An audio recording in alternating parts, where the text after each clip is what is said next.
तू मेरा है, ठीक है, और तू मेरा।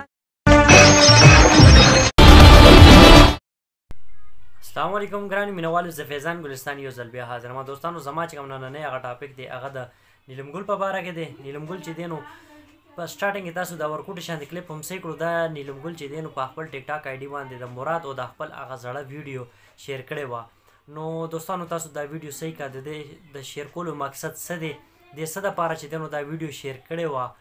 نو اوس چې دی نو سړی ما دوباره چک کړه د هغې هغه آی ډي نو هلته نه یې ډیلیټ کړې ده. نو دا یې ولې ډیلیټ کړه؟ اول شیر کوي او بیا چې دی نو څه ټایم د فاطمه ګل خلاف دې ته څه خبره میلو شي نو دا بیا فورا چې دی نو د مراد او د خپل هغه تصویران او دا شیزونه ډیلیټ کړي. نو اول شیر کومه چې شیر کې نو بیا چې دی نو ډیلیټ کومه.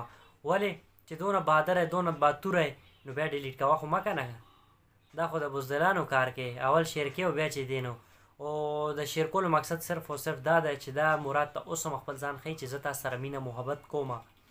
نو نور څه د نیلم ګل هغه مقصد نشته، صرف او صرف دا مقصد دی مراد چې مراد واپس راشي او ما ته دې وایي زه تا واپس بوځمه. نو دې دپاره دا شیر کوي خو دا واپس نشي بوتلی. ولې چې سره هم طلاق یې ورکړی دی ورله، هغه ویډیو هم پرته ده.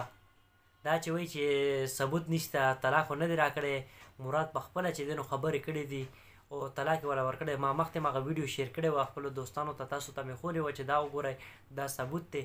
نو دوستانو چې کوم خبرې کول مقصد دی هغه صرف او صرف دا ده نیلم ګل چې دی نو په خپل ټیک ټاک باندې او په سوشل میډیا باندې د مراد او د خپل هغه زړې ویډیوګانې اپلوډ کوي او چې اپلوډ یې کړي نو خلک یې وګوري، خلک بیا ورته کمنټس کوي چې دا وګوره دا دې څه کړي دي، نو بیا یو دم فورا نه مخکې ډیلیټ کړي. نو ډیلیټ کوئ ډیلیټ کړي څه دپاره؟ اول اپلوډ کومه، چې اپلوډ دې کړو بیا ډیلیټ کومه. بس دوستانو زما دا میسج او دا پیغام او که ویډیو کې ما نه څه غلطي شوي نو زه بخښنه غواړم. انشاءالله دوستانو ډېر زر تاسو سره به یوې نوې ویډیو کې به ملاقات کېږي. د خپل ځان ډېر ډېر خیال ساتئ. د لویه له په امان والسلام.